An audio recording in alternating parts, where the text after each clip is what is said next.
Puji nama Tuhan, Shalom. Saya sangat bersuka cita pada siang hari ini bertemu dengan saudara-saudara semua. Yang saya percaya bahwa semua kita yang hadir saat ini merasakan bahwa kalau kita masih bisa bangun pagi dengan tubuh yang sehat, itu hanya karena anugerah Tuhan saja. Amin. Bapak Ibu Saudara, saat-saat sekarang ini bisa mendengar suara, bisa mendengar kabar dari orang-orang terdekat kita, keluarga kita, teman-teman kita, itu udah satu hal yang luar biasa. Jadi kalau bisa bertanya apa kabar, itu bukan lagi seperti zaman dulu masih basa-basi. Sekarang kalau bertanya apa kabar itu karena memang kita nggak tahu keadaan di sana seperti apa. Dan kita mau belajar menghargai setiap waktu yang Tuhan berikan bagi setiap kita. Waktu-waktu yang sulit secara manusia, Bapak Ibu Saudara, kalau kami baru bercakap-cakap, keadaan semakin sulit. Banyak orang yang tanpa sadar terkungkung karena kondisi seperti sekarang ini, kita harus WFH. Jadi kayak kita pun jadi dibatasi dengan segala macam hal gitu loh. Jadi mari kita sebagai anak-anak Tuhan, kita mau tetap semangat di dalam Tuhan. Kita mau bangkitkan semangat kita di dalam roh, di dalam pujian, dalam penyembahan. Walaupun keadaan tidak seperti dulu, mungkin kita bisa bebas memuji Tuhan dengan tidak memakai masker, dengan waktu yang lebih lama lagi. Tapi kita mau gunakan setiap waktu, jika kita masih bisa bersekutu bersama Tuhan setiap hari, setiap saat, dalam hubungan intim pribadi dengan keluarga. Bahkan saat-saat seperti ini masih bisa bertemu dengan saudara seiman. Mari gunakan itu dengan segenap hati kita, biar kita menyenangkan hati Tuhan. Kekuatan Tuhan percaya akan turun atas kita, yang akan memberikan semangat, memberikan kekuatan bagi setiap kita. Amin. Dan saat ini kalau kita boleh ada siang hari ini hanya karena anugerah Tuhan, mari persembahkan hatimu, jiwamu, suaramu, segala yang dapat kau lakukan, persembahkan yang terbaik bagi Yesus Kristus Tuhan. Sebelum kita jauh memuji dan muliakan Tuhan, saya mau dengar kita berikan tepuk tangan yang luar biasa bagi Allah, bagi Raja di atas segala raja, bagi Yesus yang dari segala kemuliaan, yang dari segala kekuatan bagi kita. Buka suaramu, katakan terima kasih Bapa buat hidupku. Terima kasih Tuhan buat kesehatan yang kau berikan bagiku. Buka suaramu, katakan terima kasih buat segala yang kau izinkan bahkan terjadi dalam hidupku Bapa. Terima kasih buat kekuatan yang kau berikan bagi kami. Terima kasih buat hari-hari yang masih kau berikan bagi kami. Terima kasih buat keluarga yang masih kau berikan bagi kami ya Tuhan. Terima kasih buat segalanya. Terima kasih buat kekuatan-Mu. Terima kasih buat anugerah-Mu yang besar. Kami bersyukur bagi segala pujian, hormat, syukur bagi-Mu Yesus. Oh, haleluya Yesus. Kami bersyukur padamu. Kami berterima kasih Tuhan.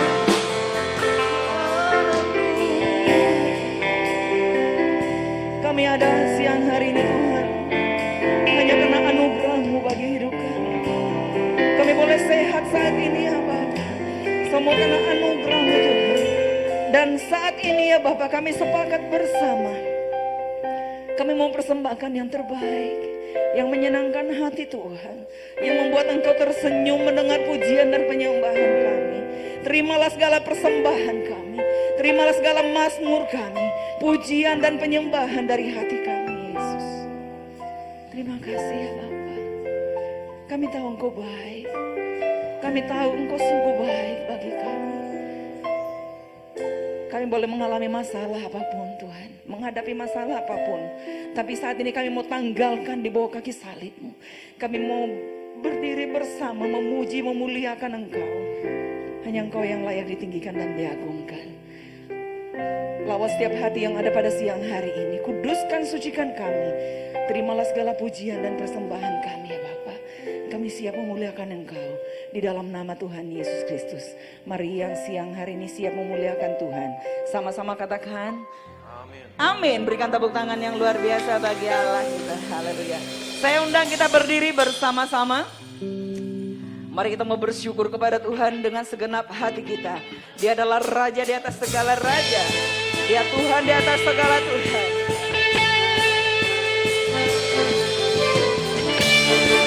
Mari bertepuk tangan bersama-sama dengan segenap hatimu.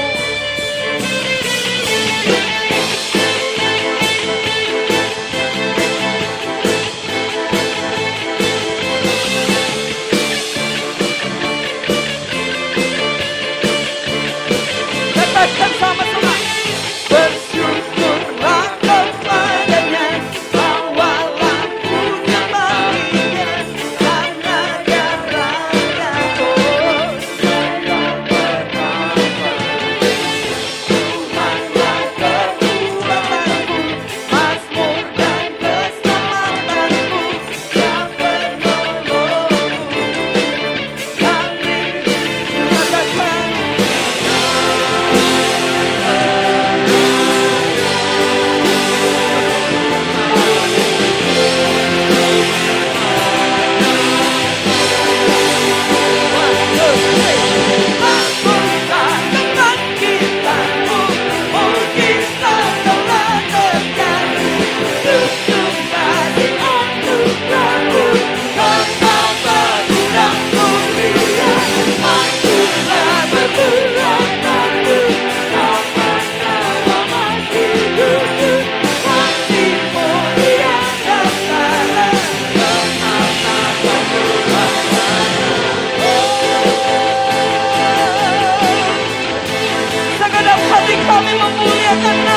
atas hidup kami. Terima kasih ya Bapak. Terima kasih Tuhan. Masih kuat berdiri Bapak Ibu Saudara? Kita mau menyembah Tuhan siang hari ini. Kami naikkan segala ucapan syukur terima kasih Tuhan. Hati kami melimpah dengan ucapan syukur Bapak. Terima kasih Yesus. Kami pandang tahta-Mu yang kudus. Ini hati kami ya Bapak. Ini hidup kami Tuhan. Terima kasih Yesus.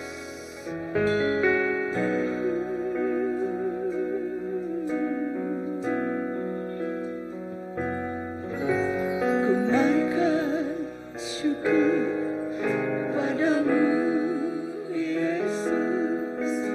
Ku sembah sujud kepadamu di hadapan tata kemuliaan-Mu. Ku tinggikan, ku agungkan selamanya. Ku naikkan syukur padamu Yesus. Ku sembah sujud kepadamu Tuhan di hadapan tata kemuliaan-Mu. Ku tinggikan, ku agungkan selamanya. Segala pujian syukur, segala puji syukur bagimu. Ku tinggikan nama-Mu selalu. Kemuliaan hanya bagimu.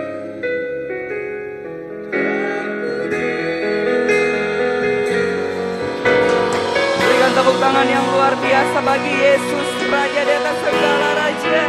Ku naikkan syukur, ku naikkan syukur padamu Yesus.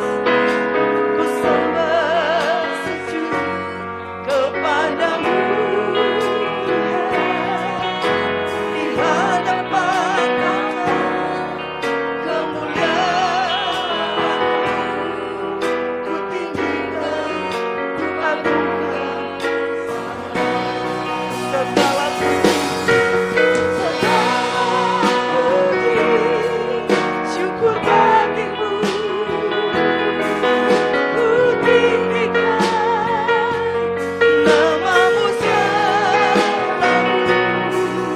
Kemuliaan hanya bagimu. Terpujilah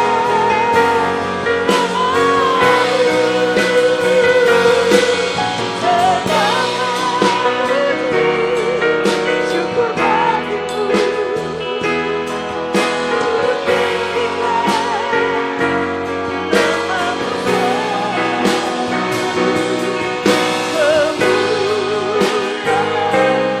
Hanya bagimu.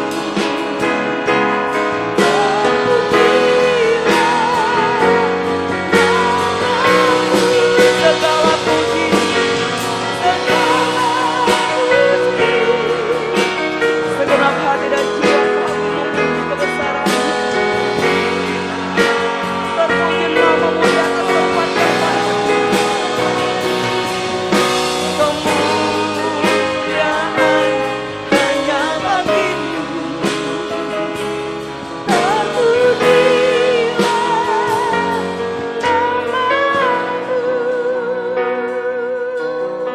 Segenap hati kita katakan segala pujian, segala puji, syukur bagimu. Buka suaramu dan hatimu, sembah Dia dalam roh dan kebenaran. Hanya bagimu. Terpujilah nama-Mu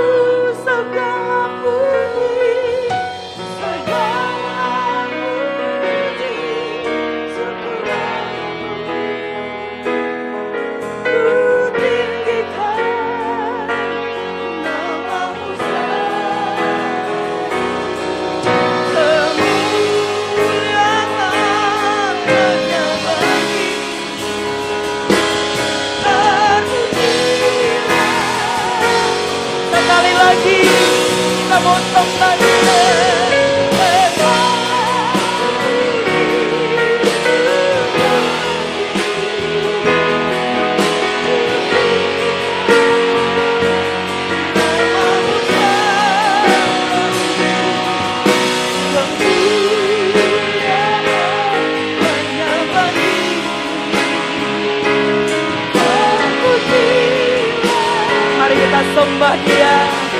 Angkat suaramu, pujikan. Hanya bagimu Yesus. Ku tinggikan, ku agungkan namamu ya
lagi jemaat Tuhan.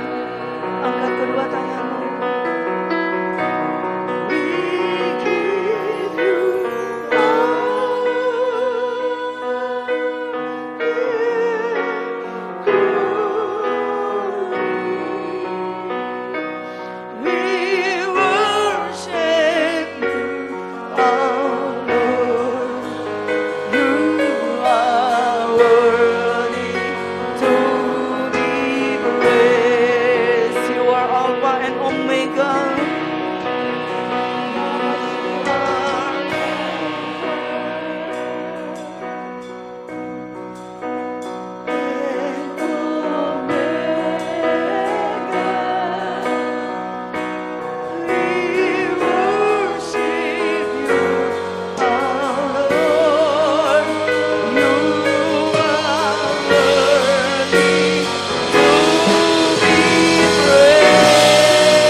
Kami bersyukur buat siang yang Tuhan berkati.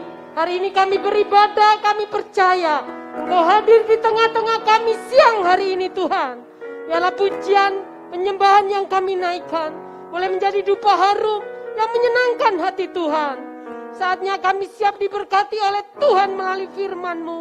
Dan biarlah firman yang kami terima boleh membaharui kehidupan kami untuk kami boleh berkenan di hadapan Tuhan. Urapilah hamba-Mu, urapilah umat-Mu siang hari ini. Dan semua kami yang mendengar, kami diberkati oleh Tuhan. Dalam Shalom. Puji Tuhan, jemaat-jemaat yang luar biasa.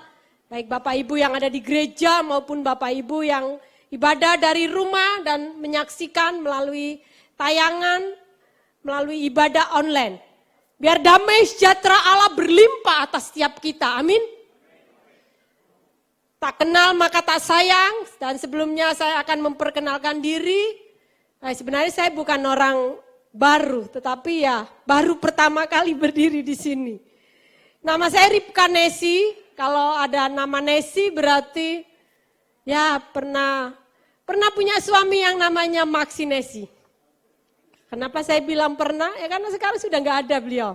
Sekarang dia sudah bersama dengan majikan yang dia layani di Firdaus. Nama saya Ripka Nesi, saya tidak jauh dari sini, kita bertetangga sama-sama pelayanan di wilayah Tangerang. Dan Tuhan mengaruniakan saya 4 anak. Kalau almarhum udah sering sampaikan namanya Marisa, Mario, Marina, Marino. Mari-mari kalau repot memanggil. Puji Tuhan siang hari ini terima kasih pada Bapak Gembala dan tim penggembalaan yang sudah mempercayakan hari ini saya untuk membagi berkat firman buat jemaat GBI Pasar Baru. Dan biarlah siang hari ini kita sama-sama belajar tentang damai sejahtera. Kenapa kita harus memahami dan mempelajari tentang damai sejahtera ini? Damai sejahtera ini sangat penting buat kehidupan orang percaya, khususnya akhir-akhir hari ini. Bapak Ibu, dari tahun lalu kita mengalami yang namanya pandemi.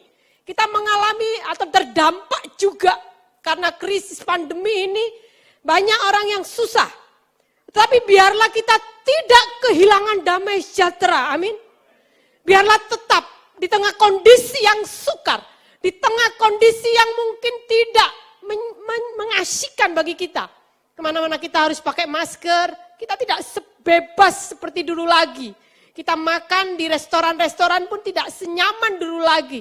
Tetapi biar orang percaya damai sejahtera itu tetap ada dalam kehidupan kita. Itulah merupakan ciri atau identitas orang percaya bahwa hidupnya harus ada damai sejahtera. Tapi Bu, saya mengalami tantangan. Tapi Bu, saya mengalami masalah. Tapi Bu, saya mengalami kesulitan selama ini. Tidak perlu berkecil hati. Selama kita memiliki Tuhan, selama di dalam kehidupan kita ada Roh Kudus, damai sejahtera itu harus ada di dalam kehidupan kita. Nah, siang hari ini kita akan sama-sama belajar tentang damai sejahtera, merupakan identitas orang percaya. Supaya umat Tuhan memahami bahwa damai sejahtera yang sejati bukan dari dunia ini, amin. Bapak Ibu kalau memiliki uang banyak, memiliki harta berlimpah, orang dunia bisa saja damai. Tetapi bagi orang percaya, bagi saya dan saudara, damai sejahtera yang sejati bukan dari materi, bukan dari apa yang kita miliki secara materi, tetapi damai sejahtera yang sejati berasal dari Allah yang harus kita usahakan. Amin. Jadi kalau masih bilang, Bu, saya nggak punya banyak uang. Rumah saya juga rumah yang sederhana, enggak masalah. Asal ada damai sejahtera, itu cukup bagi kita. Sehingga kita bisa menikmati apa yang Tuhan berikan.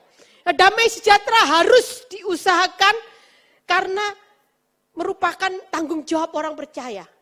Kalau kita kehilangan damai sejahtera, kita tidak akan bisa maksimal menjalani kehidupan yang masih ada. Dan supaya umat Tuhan juga harus menyadari bahwa damai sejahtera yang sejati hanya dimiliki oleh orang yang hidupnya telah diubahkan oleh Allah. Amin. Kalau hidup kita belum diubahkan oleh Allah, mungkin kita bisa damai, tetapi itu bukan damai sejahtera yang sejati. Tetapi damai sejahtera yang sejati diberikan oleh Allah kepada setiap orang percaya yang hidupnya sudah diubahkan. Yang percaya katakan amin. Sekarang berpulang kepada kita. Berpulang kepada masing-masing pribadi. Hidup saya udah diubahkan belum ya? Hidup saya udah seturut yang Tuhan kehendaki belum ya? Kalau hidup kita sudah sepadanan, seturut dengan yang Allah kehendaki, hidup kita sudah diubahkan, saya percaya damai sejahtera yang sejati sanggup Allah berikan buat kita. Melewati tantangan, melewati pergumulan, di tahun 2021 ini pun saya percaya, kalau kita kehilangan damai sejahtera yang sejati, kita menjadi orang percaya yang bisa lemah. Tadi pagi sudah saya bahas, sudah saya sampaikan kepada jemaat. Di masa-masa seperti ini, kita harus menjadi orang percaya yang kuat. Kuat iman di dalam Tuhan. Menghadapi apapun situasi, kondisi apapun, kita harus kuat. Untuk berdiri di dalam Tuhan, memiliki iman, keyakinan yang teguh di dalam Tuhan. Nah, siang hari ini kita akan sama-sama belajar. Bagaimana supaya orang percaya memiliki damai sejahtera yang sejati, karena disitulah identitas yang sesungguhnya orang percaya. Dunia bisa memberikan damai sejahtera, tapi itu bukan damai yang sejahtera yang sejati. Hiburan-hiburan di luar bisa memberikan kita damai, tetapi setelah kita mendapatkan hiburan itu, hati kita pun pasti masih merasa kosong. Karena damai sejahtera yang sejati hanya diberikan kepada Tuhan bagi orang-orang yang hidupnya sudah diubahkan. Siang hari ini mari sama-sama kita akan belajar. Saya mau menjadi orang percaya yang memiliki damai sejahtera yang sejati. Orang percaya harus memahami bahwa damai sejahtera yang sejati itu merupakan karakteristik, merupakan identitas orang percaya yang sesungguhnya, yaitu kalau dia memiliki damai sejahtera. Apa pengertian damai sejahtera? Damai sejahtera dari bahasa Yunani dari kata airene. Dari kata airene memiliki arti keserasihan, keutuhan, kebaikan, kesejahteraan, dan keberhasilan di segala bidang kehidupan. Jadi menyangkut menyeluruh, aspeknya menyeluruh.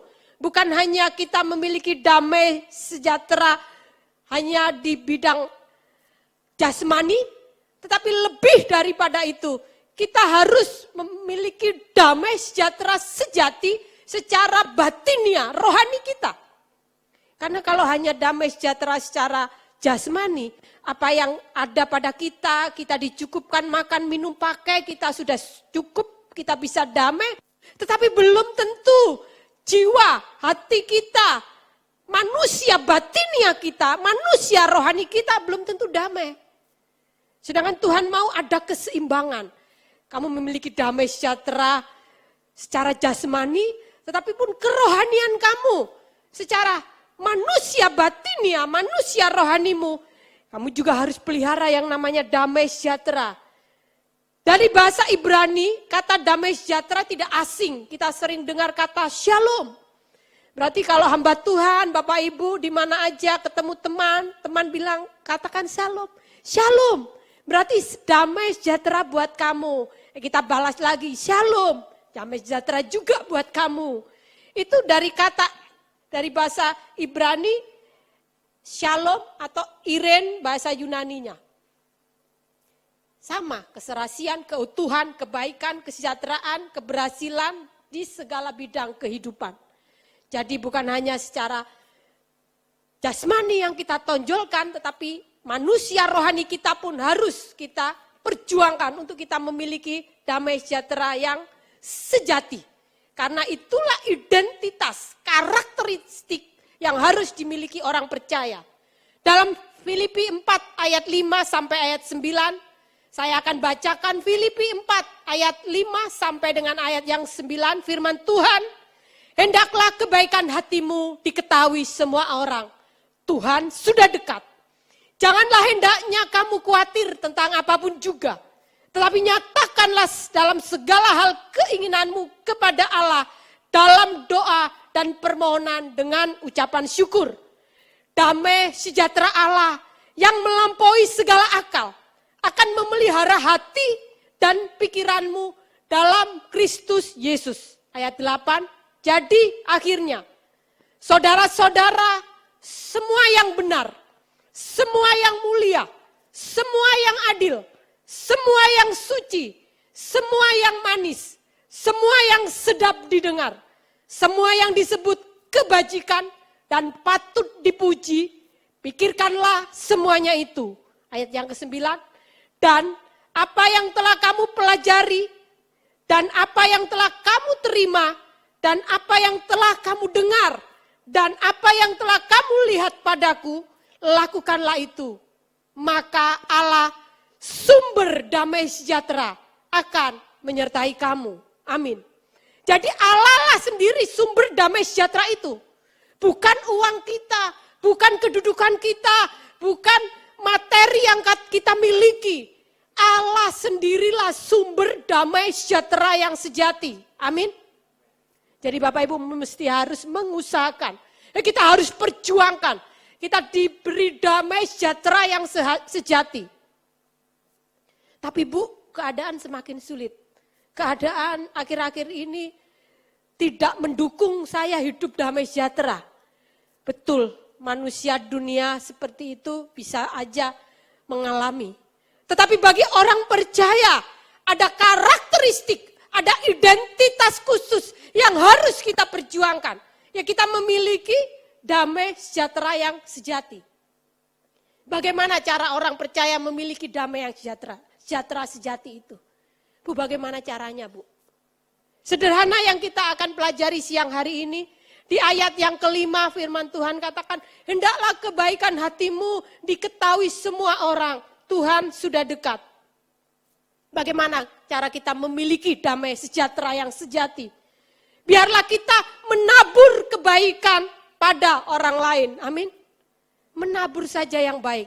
Tapi Bu, orang yang saya tabur kebaikan itu menjengkelkan. Enggak masalah, tetap aja menabur yang baik. Tapi Bu, orang tua saya tidak sungguh-sungguh mengasihi Tuhan. Bagaimana saya mesti menabur? Tetap menaburlah yang baik, apalagi itu orang tua kamu. Tapi Bu, pimpinan saya di kantor, pimpinan yang jahat. Enggak masalah. Tugas kita orang percaya tetap menabur kebaikan kepada orang lain. Amin. Katakan, saya harus menabur kebaikan. Kita harus menabur kebaikan kepada siapapun. Tidak terbatas kepada orang percaya, anggota gereja. Tetapi kepada orang di luar yang belum mengenal kasih Kristus pun, kita harus menabur kebaikan kepada mereka. Kalau kita bisa lakukan itu, kita yang akan menuai damai sejahtera dalam hidup kita. Sehingga saat kita menabur, kita nggak akan berpikir, Bu, mereka jahat loh sama saya. Masa saya menabur? Tetap menabur saja yang baik. Tetap menabur saja yang baik kepada mereka yang pernah berbuat jahat kepadamu. Tetap menabur saja kebaikan buat orang yang pernah menyakiti hatimu. Tetap saja menabur kebaikan buat orang yang pernah menyakitimu. Karena kita sendirilah yang nanti akan menuai apa yang kita tabur. Amin. Jadi kalau kita mau menabur baik tanpa kita membeda-bedakan orang. Mau saudara seiman, harus puji Tuhan. Keluarga apalagi, teman di luar yang belum mengenal Kristus. Kita tetap harus berani menabur kebaikan buat orang itu, buat orang lain. Karena disitulah kita sendiri yang akan rasa damai. Coba kalau Bapak Ibu merasa sakit hati, jengkel, dongkol, gimana mau bisa berbuat baik? Yang ada kita bisa hilang damai sejahtera. Kita mau berbuat baik, kita ingat kejahatan dia, kita ingat perilaku dia yang tidak menyenangkan hati kita, akhirnya kita nggak melakukan yang baik. Yang hilang damai sejahtera siapa? Kita sendiri. Saya udah alami saat orang berbuat salah, saat berbuat jahat kepada saya, terus saya berpikir, loh ngapain ya saya balas dengan kebaikan? Yang rugi saya sendiri. Damai itu gak ada. Yang ada akhirnya kita mikir, ya ngapain ya berbuat baik sama dia? Oh dia jahat sama saya, dia ngomongin saya di belakang, bahkan ngomongin juga di depan. Kita lewat gitu dia omongin. Misalnya nih, kondisi kita, maaf ya, buru-buru nggak rapi gitu ya. Itu orang bisa ngomongin kita loh. Dia bilang, ibu itu nggak mandi, udah ke pasar. Ya ngapain ke pasar mandi? Pulang ke pasar baru mandi gitu kan. Jadi padahal di depan kita itu. Ya sudah, kita tetap aja menabur yang baik. Gak usah didengar omongan yang tidak enak. Gak usah disimpan di hati, kita yang rugi. Tetap menabur kebaikan kepada orang lain. Itu hal pertama, apabila kita mau memiliki damai sejahtera. Hal yang kedua, firman Tuhan di ayat yang ke-6. Janganlah hendaknya kamu khawatir tentang apapun juga. Tetapi nyatakanlah dalam segala hal keinginanmu kepada Allah dalam doa dan permohonan dengan ucapan syukur. Hal yang kedua, kalau kita mau dipenuhi dengan damai sejahtera, biarlah kita senantiasa bersyukur. Amin. Bersyukurlah senantiasa. Baik keadaanmu menyenangkan maupun tidak menyenangkan. Baik keadaanmu seperti yang kau harapkan maupun yang tidak kau harapkan. Tetaplah dari mulut kita mengucap syukur. Kita bilang terima kasih Tuhan untuk peristiwa yang terjadi. Terima kasih Tuhan untuk kejadian yang tidak mengenakkan, tidak menyenangkan hatiku. Terima kasih Tuhan. Mungkin kita ditipu sama teman bisnis yang tadinya kita percaya dia akan sama-sama baik dalam menjalankan bisnis yang sama-sama. Kemudian ternyata dia berbuat jahat, curang kepada kita. Kita katakan sama Tuhan, terima kasih Tuhan buat kejadian ini. Akhirnya kan kita jadi pintar. Kita jadi berpengalaman. Oh lain kali lebih hati-hati lagi. Oh lain kali boleh percaya sih. Tetapi ya kita juga berhikmat.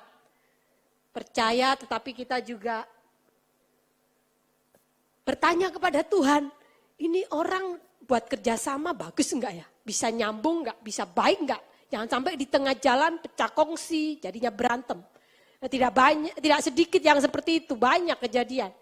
Bahkan teman sama-sama pelayanan juga ada yang seperti itu. Tetapi kalaupun kita diizinkan mengalami seperti itu, kondisi yang tidak menyenangkan hati kita, kondisi yang di luar kemampuan kita, biarlah kita belajar untuk senantiasa bersyukur. Tuhan terima kasih. Tuhan izinkan aku sakit supaya aku menyadari bahwa tubuh manusia ini lemah. Tubuh fana yang kita miliki ini tidak 100% kuat. Ada kalanya kita lemah bisa sakit, Tuhan izinkan alami sakit penyakit, ya udah bersyukur saja. Sehingga kita tidak akan pernah menyalahkan Tuhan, kita tidak akan pernah menyalahkan keadaan atau menyalahkan orang lain yang membuat kita sakit, bersyukur saja. Tuhan terima kasih, Tuhan izinkan kami mengalami kekurangan. Sampai untuk makan saja susah mungkin. Ya enggak apa-apa, bersyukur aja. Dari mulut kita ucapkan ucapan syukur.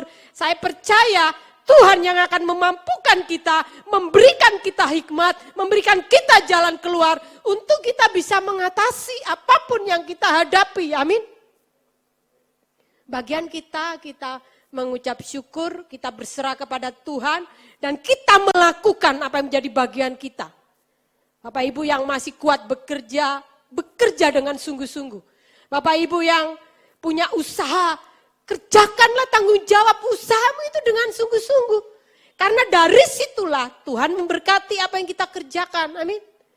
Tapi kalau Bapak Ibu udah menyerah dengan keadaan sulit, keadaan yang susah, Bapak Ibu menyerah, akhirnya tidak berbuat apa-apa, hanya berdoa, tidak melakukan apa-apa, ya Tuhan juga nggak akan menolong.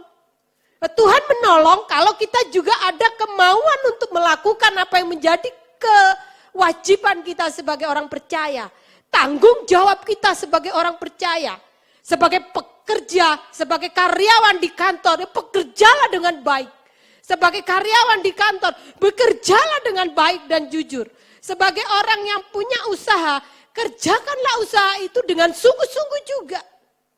Jangan beda, jangan sama dengan orang yang, udahlah toko suka-suka saya lah, orang toko saya buka jam 10, tutup jam 5.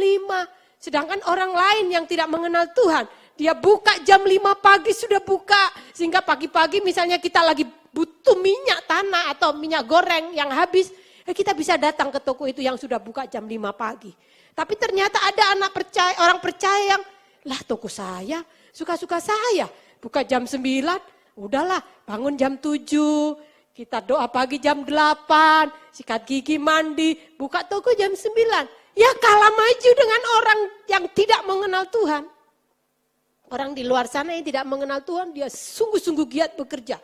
Toko buka jam 5, dia siapkan usaha dagangannya. Ya pelanggan datang, ya dia cari yang memang sudah buka lebih awal. Ada yang menjadi tanggung jawab kita, harus kita kerjakan. Ada yang menjadi bagian Tuhan untuk memberkati. Jadi harus seimbang.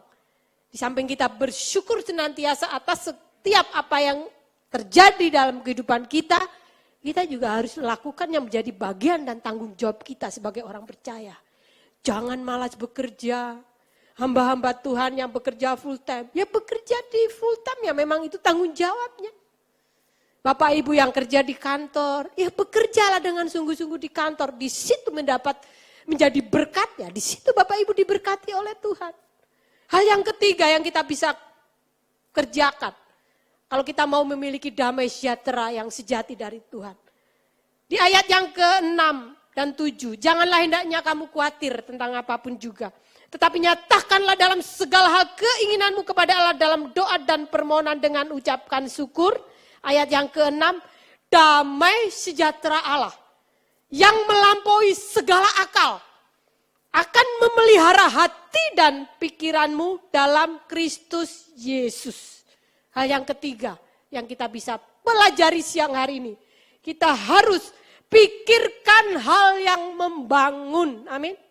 Hal-hal yang bersifat membangun, hal-hal yang bersifat positif itu yang harus kita pikirkan. Jangan kita terlalu banyak berpikir yang negatif, yang melemahkan. Wah, keadaan susah, usaha ini sepi, pekerjaan itu susah, ini susah, banyak yang susah, buat makan aja susah. Betul, kenyataan seperti itu. Tetapi kalau kita orang percaya tidak terpuruk dengan keadaan yang seperti itu, tapi kita mau bangkit dan kita percaya Tuhan sanggup memberkati, menolong kita, ya mulailah pikirkanlah yang positif, amin. Pikirkanlah pikiran yang membangun. Ya kita bekerja, kita kerjakan yang menjadi tanggung jawab kita kerja dengan maksimal, dan saya percaya Tuhanlah yang akan memberkati, amin. Memikirkan hal-hal yang membangun. Bu, tapi kondisi sekarang susah, semua terdampak pandemi. Ya betul, bukan hanya Bapak Ibu di dunia pekerjaan, di dunia pelayanan pun saya menemukan Banyak teman-teman, banyak rekan-rekan hamba Tuhan juga susah. Susah dalam arti gini, yang biasa-biasa untuk pelayanan ke jemaat, biasa untuk berkumpul dengan jemaat, kita mesbah keluarga, misalnya ibadah komsel dengan keluarga-keluarga yang lain kan biasa kita nyaman seperti itu. Nah sekarang udah tidak bisa, udah dibatasi. Ya harus dengan kita aja keluarga yang ada, suami, istri, anak-anak. Makanya mesti wajib dan rajin untuk mesbah keluarga dengan keluarga masing-masing. Supaya iman kerohanian bertumbuh. Karena kami mengharapkan dari pelayanan full time udah susah kita. Sudah tidak seperti dulu lagi. Ya, Bu, saya ada ucapan syukur. Anak saya lulus, datang ya ke rumah. Kita ibadah, kita undang yang lain. Udah susah sekarang, udah dibatasi. Boro-boro kita mau datang rame-rame, banyak dari keluarga mana-mana datang. Lalu kita yang datang aja juga terkadang masih dicurigai. Jangan-jangan ibu yang datang juga sakit. Nah, kan begitu. Udah susah kan? Itu yang saya bilang. Bukan hanya terdampak seperti itu, yang lain juga ikut-ikutan susah, terdampak juga ya. Bapak Ibu yang kerja, yang tadinya enjoy, nyaman, enak gitu ya. Ini kan dibatasi. Gak boleh setiap hari ke kantor, sekarang ada kerja dari rumah kan. Terbatas kan. Apalagi yang usaha-usaha, apalagi yang misalnya punya usaha restoran, warung-warung di pinggir jalan, kan terbatas. Yang datang pun akhirnya berkurang, kan pasti berpengaruh. Nah tetapi bagi orang percaya, bagi saya, Bapak Ibu semua, mari kita belajar memikirkan hal-hal yang membangun. Tuhan, kalau Tuhan izinkan semua ini terjadi, kalau Tuhan izinkan kesusahan terjadi, saya percaya Tuhan pasti memelihara. Amin. Saya percaya pasti ada jalan yang Tuhan bukakan. Amin. Udah berpikir yang positif seperti itu. Berpikir yang membangun seperti itu. Kalau kita berpikir yang negatif, kita bisa lemah iman kita. Kita bisa patah semangat. Dan akhirnya kita bisa menyalahkan Tuhan. Kita bisa menyalahkan keadaan. Kita bisa menyalahkan situasi ini. Tapi biarlah pikiran-pikiran kita isi dengan pikiran yang membangun. Tuhan, kalau Tuhan izinkan kami alami pandemi seperti ini. Oh mungkin Tuhan mau kami lebih dekat dengan Tuhan. Ya udah, bangun hubungan pribadimu. Bangun hubungan atau mesbah keluargamu dengan Tuhan. Bersama keluargamu di rumah. Oh Tuhan, kalau Tuhan izinkan kami mengalami kesulitan. Tuhan izinkan kami alami kesedihan. Berarti Tuhan mau kami tetap bergantung dan berharap kepada Tuhan. Ya lakukan itu. Itu kan pikiran-pikiran yang membangun, yang terus kita isi, yang terus kita perbarui. Pembaruan pikiran kita. Nah, kalau pikiran-pikiran kita isi dengan hal yang negatif, yang tidak membangun kerohanian kita, ya saya percaya hidup kita nggak ada damai sejahtera. Yang ada tiap hari kita bisa menyalahkan keadaan, menyalahkan Tuhan, bisa juga menyalahkan kucing yang lewat di depan kita. Ini gara-gara kucing nih lewat nih, saya sampai lupa apa yang mau saya kerjakan. Jangan ya Bapak Ibu. Tapi biarlah kita tak berpikiran yang membangun. Amin. Bahwa Tuhan izinkan berarti Tuhan memberikan kekuatan untuk kita bisa melewati. Januari Tuhan izinkan saya mengalami peristiwa yang di luar kemampuan dan pemikiran saya. Secepat itu orang yang aku kasih pulang. Tapi berhari-hari, setiap hari saya isi pikiran saya dengan pikiran yang membangun. Saya bilang dari hati saya dan pikiran saya katakan. Semua kita juga akan pulang, waktunya aja yang beda. Ya mungkin 3 Januari yang lalu waktunya orang yang kamu kasih. Tapi waktumu, waktu yang lain kan ada waktunya, ada jadwalnya, ada antriannya. Itu saya pikirkan hal yang seperti itu. Sebab kalau enggak saya bisa menyalahkan keadaan. Saya bisa aja menyalahkan situasi. Ini gara-gara ini. Bisa saja. Pikiran-pikiran negatif, pikiran-pikiran yang bisa melemahkan iman. Tetapi kembali saya pikirkan, hati pun saya isi dengan Tuhan. Tugas dia udah selesai kok. Sudah menikmati kebahagiaan bersama dengan Tuhan. Yang kadang ya secara manusia ya pastilah kehilangan ada toh. Tetapi itu pikiran-pikiran yang saya mesti isi setiap hari. Hampir 3 bulan lebih itu setiap jam 2 pasti terbangun saya. Dan saya isi waktu saya sudah gak bisa tidur lagi tuh. Saya dengerin khotbah-khotbah yang membangun. Saya dengerin lagu-lagu pujian yang membuat saya harus kuat. Supaya kalau pikiran saya kuat, hati dan iman saya kuat, dan saya bisa menguatkan orang lain. Lah kalau pikiran saya lemah, hati saya lemah, gimana saya bisa menguatkan orang lain? Gimana saya bisa membagikan kekuatan buat orang yang mengalami hal yang sama seperti yang saya alami? Itu 3 bulan lebih. Dan sampai sekarang pun setiap jam 2-3 itu pasti terbangun. Sudah polanya sudah seperti itu. Memang gak normal gitu. Makanya saya usahakan udah habis mesbah keluarga dengan anak-anak, jam 8 udah harus istirahat tidur. Pasti karena jam 2 pasti terbangun. Paling lama jam 3 lah terbangun. Itu saya isi dengan hal yang positif. Dengar-dengar khotbah yang membangun iman saya, baca, dengerin pembacaan Alkitab, misalnya Kejadian saya ulangi lagi melalui audio di YouTube kan Bapak Ibu bisa dengar. Kalau males baca dalam pengertian kita lagi rebahan tidur, setelah ada YouTube pembacaan audio kitab Kejadian, itu saya bisa selesai sampai 4 jam, 5 jam itu saya dengerin aja, saya dengerin sambil saya mengikuti alur ceritanya seperti itu. Itu aja. Kalau pikiran saya lemah, kalau pikiran-pikiran saya negatif, bagaimana saya bisa kuat gitu kan. Jadi pikirkanlah hal-hal yang membangun. Nah, firman Tuhan jelas, jadi akhirnya saudara-saudara, semua yang benar, semua yang mulia, semua yang adil, semua yang suci, semua yang manis, semua yang sedap didengar, semua yang disebut kebajikan dan patut dipuji, pikirkanlah semua itu. Nah firman Tuhan udah ingatkan kita, semua itu kan hal yang baik, yang benar, yang mulia, semua yang suci, yang sedap didengar, yang manis, itu kan hal yang baik-baik. Ya, gak usah dengerin hal yang negatif yang melemahkan. Gak usah dengerin hal-hal berita-berita yang membuat iman kita lemah, udah gak usah didengar. Mulai aja bertindak, saya mau memikirkan hal-hal yang membangun. Hal yang terakhir, hal yang keempat, bagaimana supaya hidup kita dipenuhi damai sejahtera yang itu merupakan identitas, karakteristik orang percaya. Yang keempat yaitu kita harus praktekkan kebenaran. Amin.